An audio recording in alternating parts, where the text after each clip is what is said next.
es un tema reciente que ha incidido no solo en la materialización de las políticas públicas, los programas institucionales y la normatividad.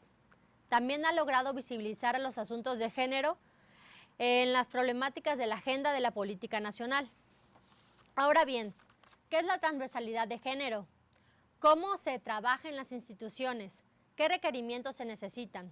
¿Cuáles son sus bases y cuáles son los principales desafíos? Para hablar de este tema, tenemos a la doctora Teresa Inchaustegui Romero. Bienvenida. Muchas gracias. Yo quiero agradecer la invitación para charlar sobre este tema tan importante y sobre todo comentar primero que la transversalidad de género tiene que ver con las políticas de igualdad.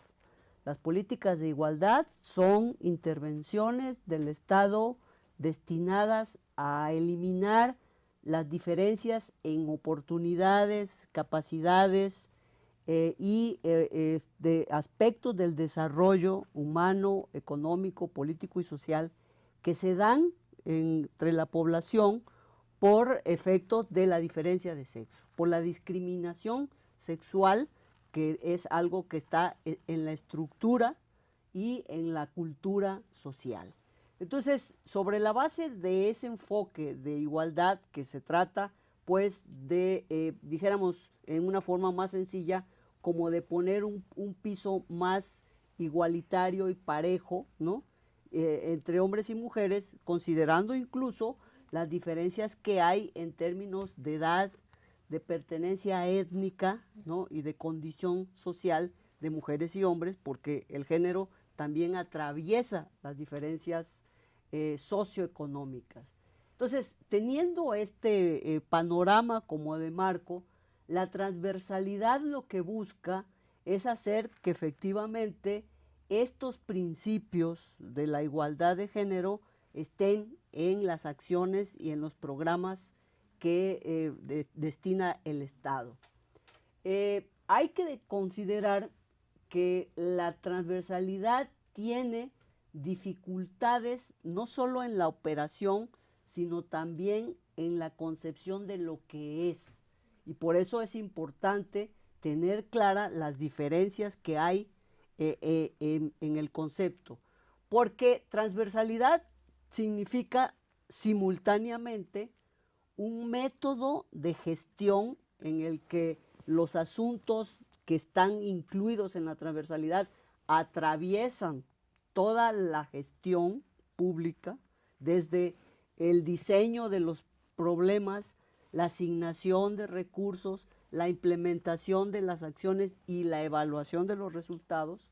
Es decir, es un método de gestión pública. Segundo, la transversalidad es también un enfoque de política pública en términos de transformar la base social de la diferencia entre mujeres y hombres,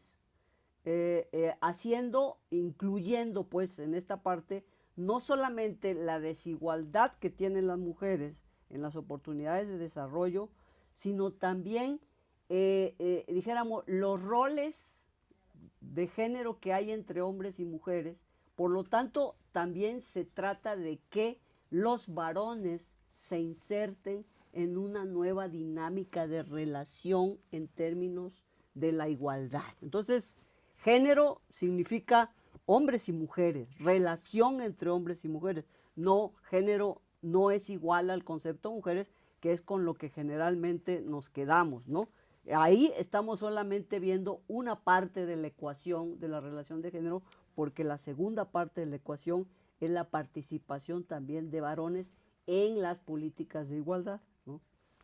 Desde esa perspectiva, entonces, tenemos dos elementos de la transversalidad: la parte de la gestión, la parte del enfoque como política de igualdad, y la tercera cuestión, que no es menos importante desde la perspectiva de las organizaciones públicas, que es la transformación organizacional de las estructuras que están por razones históricas y culturales ancladas en un tipo de trabajo que solamente considera la visión, lo que nosotros llamamos la visión androcéntrica, ¿no?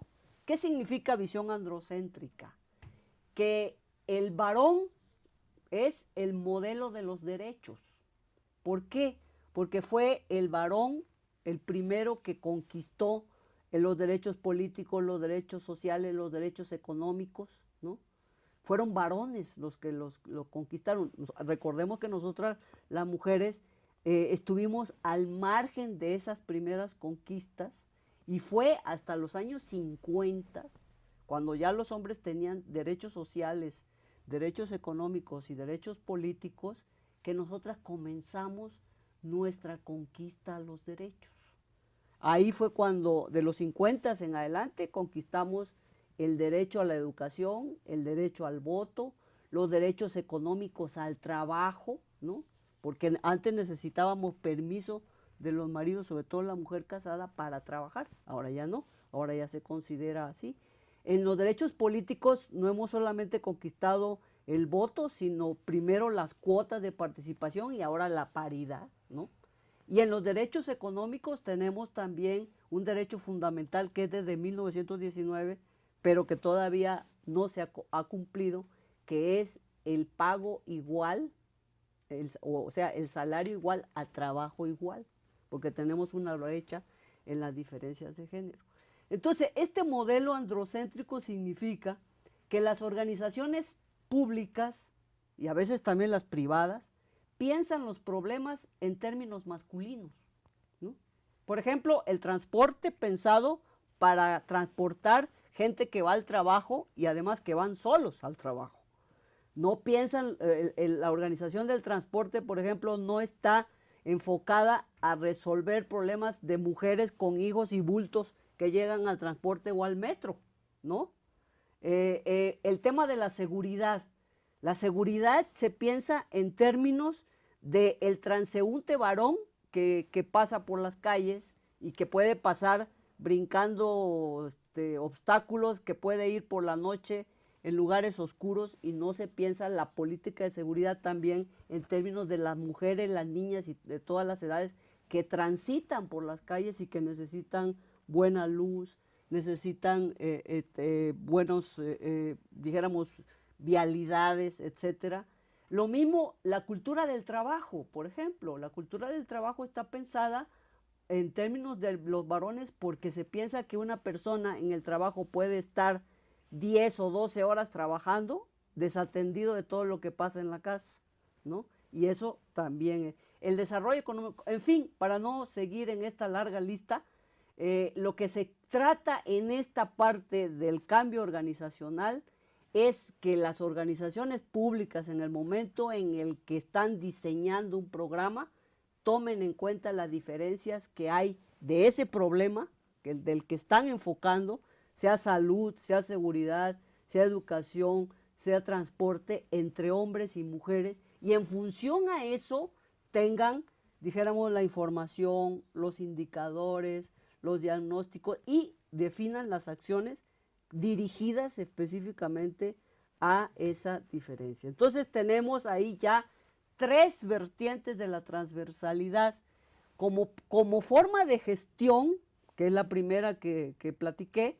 La transversalidad nos permite sumar recursos, no solamente recursos económicos y técnicos, humanos, sino también recursos de autoridad en diferentes organizaciones o sectores o instituciones en un programa. Por ejemplo, el programa de igualdad, que como ya sabemos todos es un programa transversal. ¿Qué cosa tiene el programa de igualdad? Pues una serie de acciones en salud, en educación, en cultura, en transporte, en seguridad, en desarrollo económico, y todas esas acciones con sus gentes que están detrás haciendo el trabajo, con los recursos que están asignados, con las atribuciones que tiene cada sector, todo eso hace la política de igualdad. Y eso es transversalidad, porque no estamos pensando que una sola organización va a hacer todo, sino que está distribuido el trabajo entre todos, y eso es transversalidad. Ahora, ¿Qué se necesita para la transversalidad? Bueno, se necesita que haya profesionalización de la gente que está trabajando, que los que están trabajando en salud desde la perspectiva de la transversalidad de género sepan diferenciar cuáles son las enfermedades, los padecimientos y las condiciones de salud de hombres y de mujeres, que dicho sea de paso, son muy diferentes. Hombres y mujeres nos enfermamos y nos morimos de cosas distintas, ¿no? Segundo, porque tenemos vidas distintas, hábitos de vida, de alimentación distintos, y bueno, pues ahí hay diferencias. Entonces, una persona del sector salud debe de saber qué es lo que va a hacer la política. Por ejemplo, el tema de los derechos sexuales y reproductivos, pues los hombres necesitan una información específica, las mujeres otra. Hay incluso medicamentos para la salud reproductiva que son para mujeres, como el papiloma, aunque los varones son portadores, las mujeres son las que pueden padecerlo, entonces la vacuna va hacia ellas.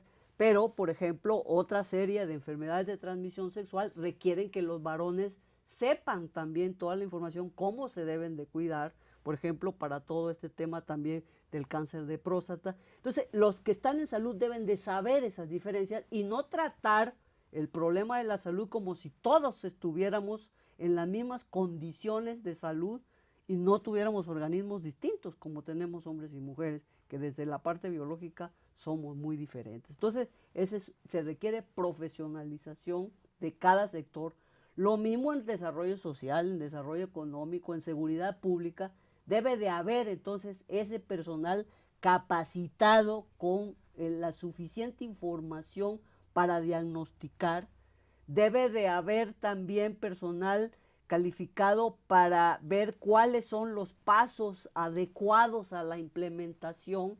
Por ejemplo, si yo implemento un programa de capacitación, pero pongo un horario en el que solamente los hombres pueden llegar, porque las mujeres en ese momento están haciendo labores domésticas, pues aunque yo no quiera, mi programa va a ser discriminatorio, porque la mayoría de los que van a llegar van a ser los varones, ¿no? Entonces, esa parte de la implementación, esos efectos adversos, indeseados de la implementación, deben de estar considerados también. Entonces se requiere también un conocimiento, y toda la parte de la información diagnóstica, de la información de los indicadores de seguimiento, de los indicadores de evaluación. Entonces hay una tarea importante de capacitación. Hay una tarea también importante para transformar la organización, la cultura organizacional, y darle espacio a esto, porque las organizaciones generalmente nos vamos por la inercia y a hacer lo mismo como siempre. La parte de la innovación no nos sale tan bien en las organizaciones. Y esto es un tema que requiere absolutamente innovación, ¿no? Ahora, se necesitan también decisiones políticas que apoyen esta tarea. Se requiere legislación adecuada. Se requiere, o sea, toda una serie de cosas que además en esa parte también recursos, porque de pronto uno entiende que hay programas que están muy bien en la letra, pero no tienen dinero detrás, no tienen presupuesto, o tienen 2 o 3 gentes con las que así se puedan trabajar mucho, no se van a alcanzar resultados.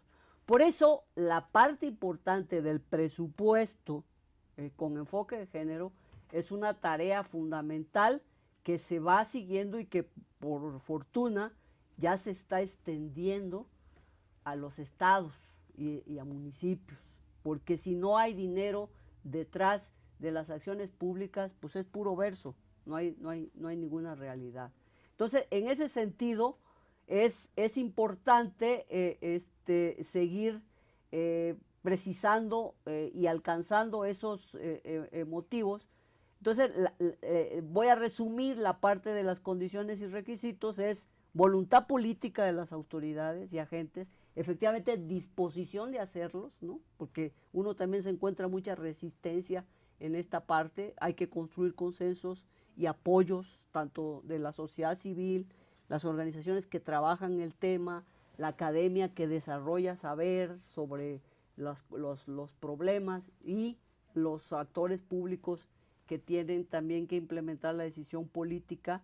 Información estadística desagregada. Afortunadamente en México, en esa parte cada vez tenemos más fuentes de información socioeconómica, de familia, de seguridad y todo que se va acumulando, también importante para la generación de resultados y bueno, un conocimiento amplio con capacitación de los agentes que están encargados de esta implementación. Entonces tenemos pues que hay como una especie de triángulo en donde tenemos que anclar la transversalidad, hacerla concreta. Por una parte, en la definición de la política del problema, ya desde la perspectiva de género, considerando esas diferencias hombre-mujer en el tema que estamos, ¿no?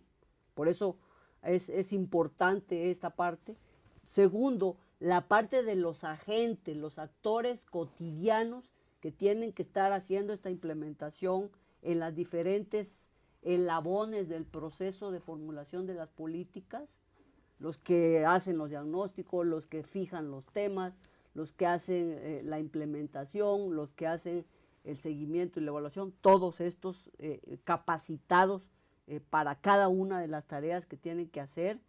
Y el tercer tema, bueno, cómo se transforma la estructura organizacional para dar paso a estas innovaciones y no quedarse siempre en la repetición de hacer lo mismo sin cambiar su visión de que las mujeres y los hombres y las diferencias sexuales cuentan en este proceso de la transversalidad.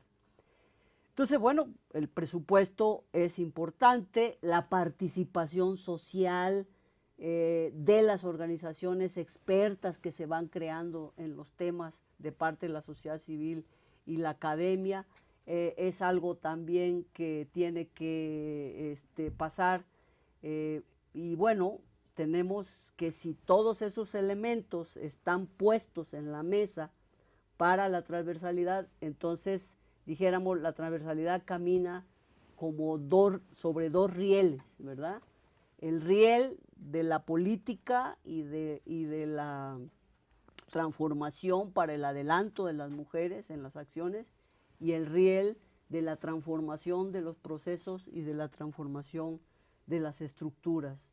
Es así pues que pues, se tiene que comenzar a definir en cada caso cómo se va a hacer el plan de transversalidad. Es importante en ese sentido planear qué se va a hacer, cómo se va a hacer, con quién se va a hacer, cuándo y cómo va uno a medir los avances que se están dando en ese proceso.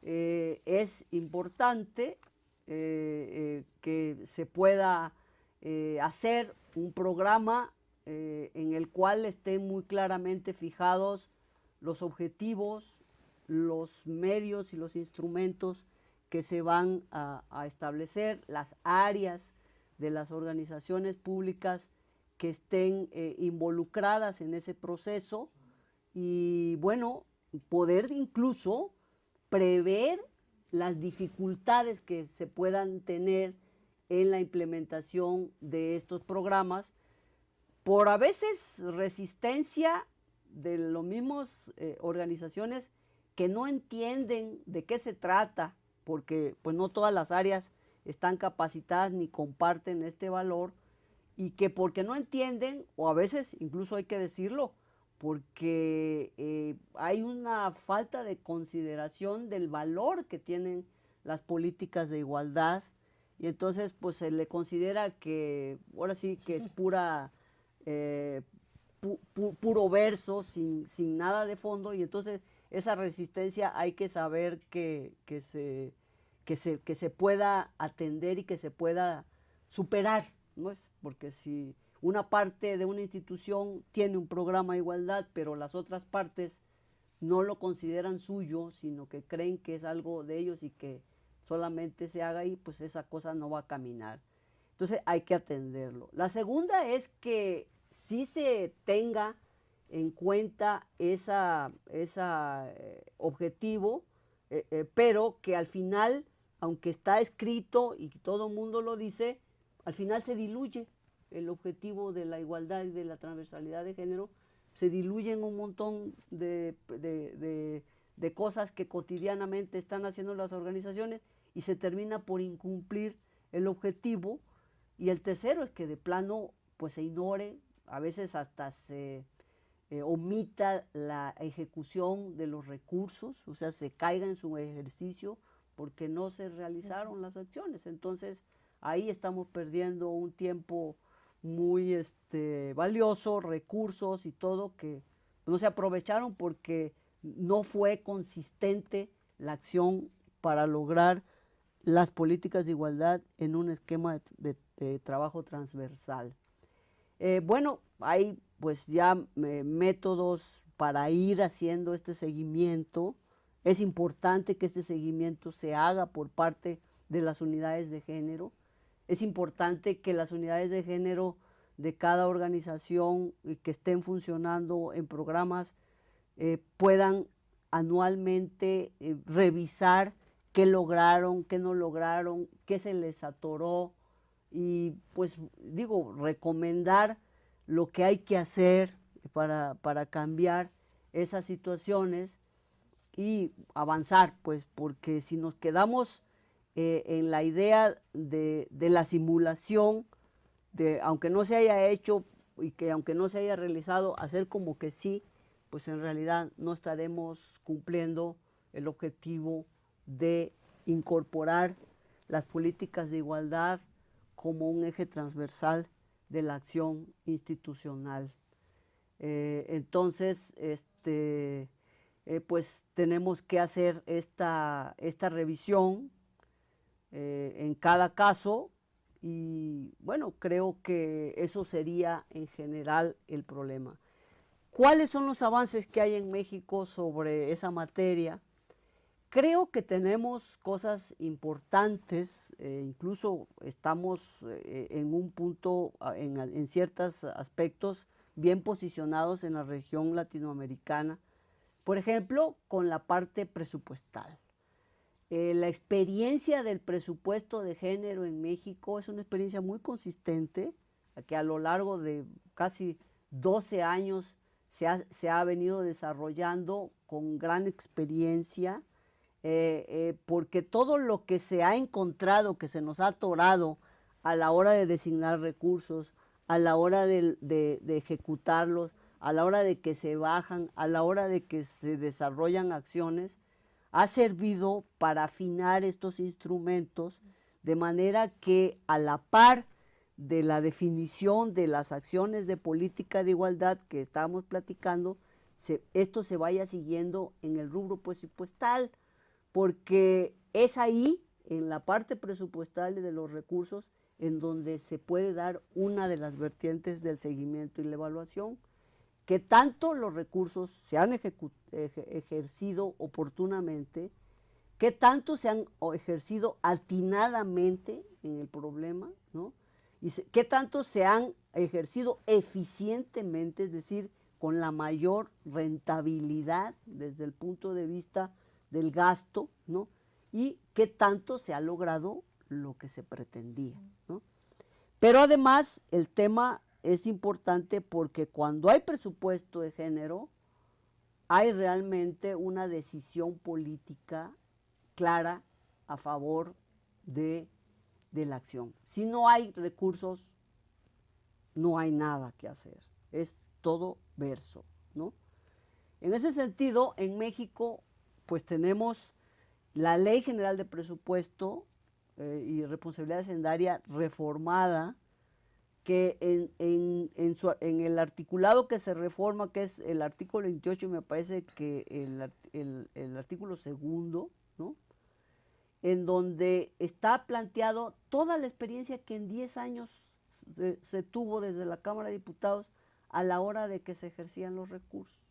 Entonces, es una muy buena pauta para que a partir de esa experiencia se asimile esto en los gobiernos estatales y municipales. Hay también un saber hacer acumulado, por tanto por organismos internacionales como por organismos de la sociedad civil y el propio Instituto Nacional de la Mujer, que puede ayudar a que los estados y municipios se afinen en el manejo de este tipo de herramientas. Esa es una parte muy importante.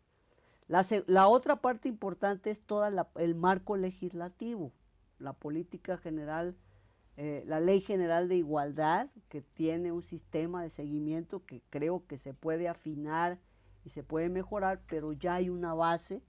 Y la otra legislación importante es toda la parte de la Ley General de Acceso, pues, de las mujeres a una vida libre de violencia, las reformas a la Ley General de Planeación, que ya hacen obligatorio que en todos los programas nacionales, sectoriales, especiales, institucionales, estatales y municipales, el tema de la igualdad de género sea un eje transversal.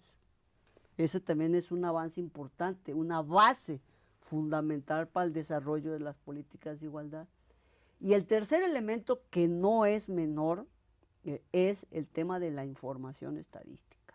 Como decía, en el país hemos acumulado a lo largo de casi 20 años un conjunto de indicadores muy importantes sobre el tema de trabajo, sobre uso de tiempo, sobre el tema de la violencia y las relaciones en las dinámicas de los hogares, sobre la parte de salud, género.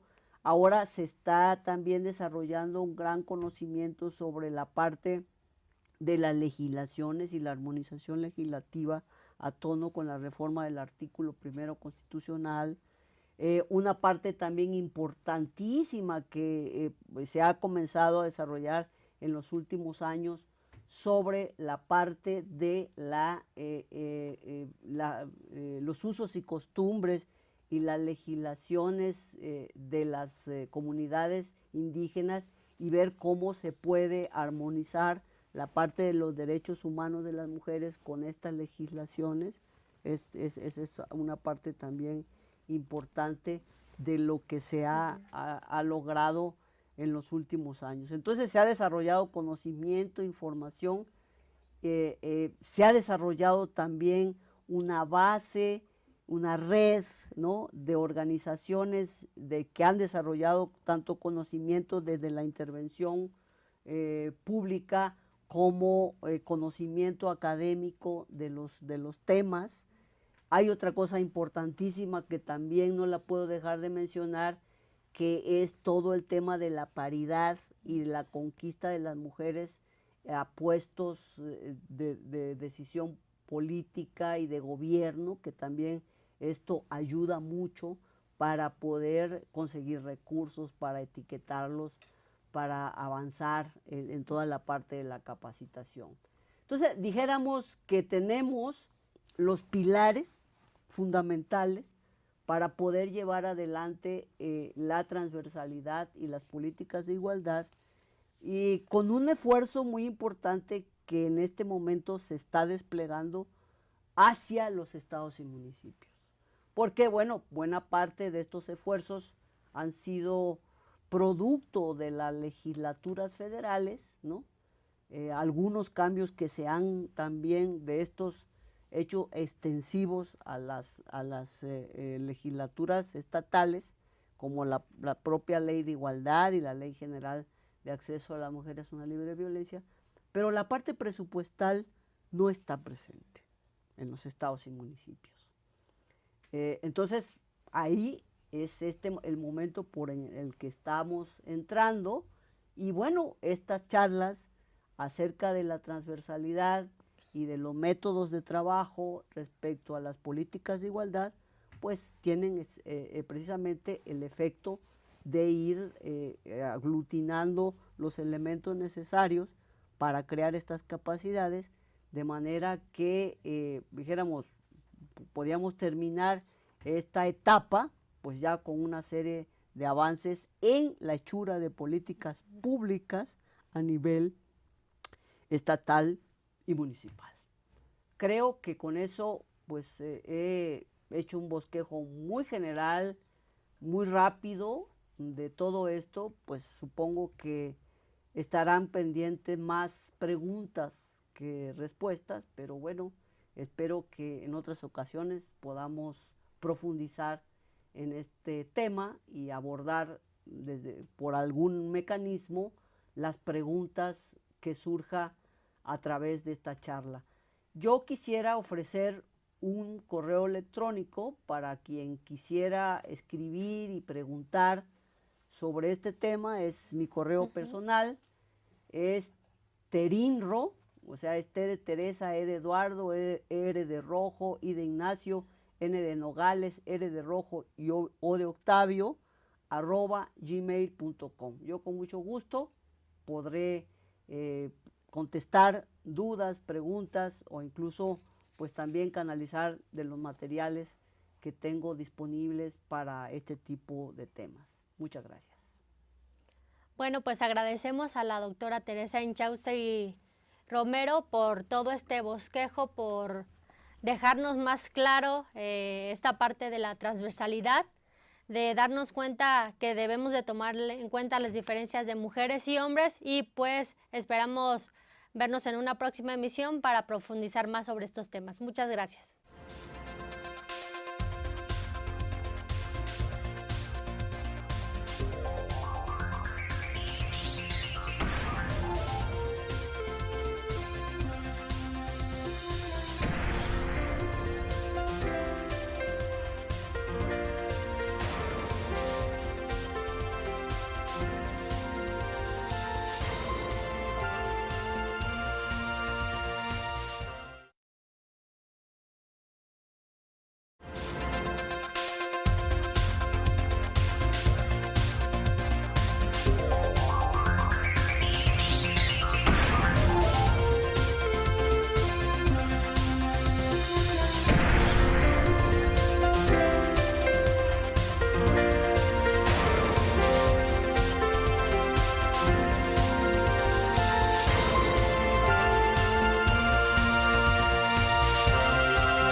Trabaja el tema de trata de personas desde hace más de 9 años.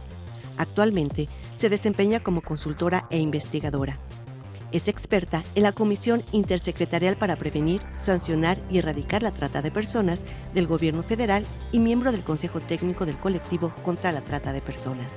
Fue coordinadora del Programa de Combate a la Trata de Personas a través de la asistencia a víctimas y el fortalecimiento de capacidades institucionales en la Organización Internacional para las Migraciones OMI en México, así como punto focal para este tema y sus relacionados con el sistema de Naciones Unidas y con otras contrapartes a nivel regional. Participó como invitada del Departamento de Estado de los Estados Unidos en el Programa de Visitantes Internacionales. Es maestra en Transformación de Conflictos por el Instituto de Paz y Conflictos de la Universidad de Granada, España, y licenciada en Relaciones Internacionales por el Instituto Tecnológico Autónomo de México, ITAM. Cuenta con diversos artículos y publicaciones, como Trata de Personas, Aspectos Básicos, Género y Migración, algunas recomendaciones para la construcción de políticas programáticas, Mujeres migrantes y trata de personas, Documento de orientación sobre trata de personas para funcionarios consulares y la trata de personas con fines de explotación sexual en Ciudad Juárez, Chihuahua, diagnóstico exploratorio. El fenómeno de la trata de personas es una problemática que vulnera los derechos de mujeres, niñas y niños de manera grave y sistemática. Entender qué es la trata de personas, cuáles son sus características y dinámicas, es fundamental para identificarla y promover acciones para su erradicación. Por ello, el día de hoy nos acompaña la maestra Fernández Zeta, quien trabaja el tema de trata de personas desde hace más de 9 años. Es experta, consultora e investigadora en diversos organismos internacionales y nacionales. Muchas gracias por estar aquí, bienvenida. No, muchas gracias a ti y gracias al Instituto Nacional de las Mujeres y al Instituto Politécnico Nacional por esta invitación. Vamos a hablar de la trata de personas, que es un fenómeno que ha cobrado luz pública, ha cobrado atención, pero que no es nuevo, es bastante viejo. de hecho se enraiza en la trata de esclavos, la venta, el comercio de hombres, mujeres y niñas para hacer trabajos forzados, y posteriormente con los movimientos abolicionistas de la esclavitud, con lo que se llama trata de blancas, que era básicamente la movilización de mujeres de piel blanca, europeas y americanas básicamente, para ser explotadas sexualmente como prostitutas o concubinas en otros países. Este tema se lleva a la Convención de Naciones Unidas para erradicar la trata de blancas de 1949 y después se mantiene en un silencio. Es hasta que se empiezan a visibilizar los movimientos migratorios de las mujeres en los años 70 y 80 que vuelve a surgir esta problemática y que grupos feministas denuncian otra vez la movilización